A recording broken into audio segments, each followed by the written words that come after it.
Puppet তৈরি করার জন্য এবং পাপেটের সঞ্চালন করে তার শো করার জন্য, সেটা আমরা করেছিলাম Bardhaman puppet theatre and cultural centre.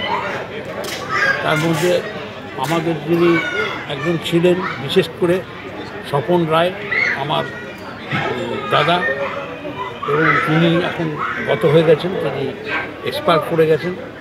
আমরা স্বপন রায়, সঞ্জীব চক্রবর্তী, বিভাস দাস এরকম কয়েকজন মিলে, ওনারা প্রফেসর ছিলেন, একজন টিচার ছিলেন, এনারা সবাই মিলে আমরা এই পাপেটটা প্রথম Bardhaman puppet theatre and cultural centre তৈরি করা হয় এবং তা হাতে আমরা সমস্ত পাপেট তৈরি করেছি। সেটা গ্লাস পাপেট ছিল, রড পাপেট ছিল, কিছু কিছু স্টিল পাপেট ছিল, তবে বেশিরভাগই আমাদের রড পাপেট এবং গ্লাস পাপেট দিয়ে আমাদের শো হয়েছে এবং আমাদের অনেকগুলো শো হয়েছে।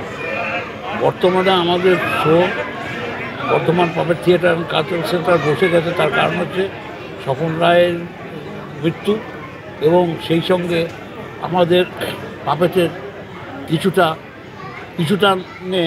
হয়েছে। শিশুদের কিছু শিক্ষাদান, শিক্ষা, লেখাপড়া, এই সমস্ত ব্যাপারেও যেমন আমাদের এর মাধ্যমে আমরা শিক্ষা দিতে পারি, তেমনি আমাদের অনেক কিছু সামাজিক শিক্ষা এর মাধ্যমে সাধারণ মানুষকেও দিতে পারি। এই হিসাবে পুতুল খেলা বা পুতুল নাটক বর্তমানে সেই রকম জায়গায় এসে গেছে। আগে যেমন পুতুল যেমন যেখানে গ্রাম্য পুতুল নাটক যারা করতেন, যারা ট্র্যাডিশনাল, তারা যেভাবে পুতুল করতেন, তাদের আমাদের সাধারণত বেশিরভাগই রামায়ণ, মহাভারত এই সমস্ত বিষয় ছিল। কিন্তু বর্তমানে আমাদের সামাজিক বিষয়, শিক্ষার বিষয়, এইটা আমাদের পাপেটের মধ্যে আসাতে আমাদের কিছু ছেলেমেয়েরা এর মাধ্যমে একটা নানা রকম শিক্ষা পাচ্ছে এবং নানা রকম জ্ঞানের একটা আলোক আমরা এনে দিতে পারছি, যে যার মধ্যে দিয়ে তাদের শিক্ষা ব্যবস্থাতে ক্ষেত্রে নানা ধরনের সমালোচনা, আলোচনা সব কিছু সম্ভব। আজকের দিন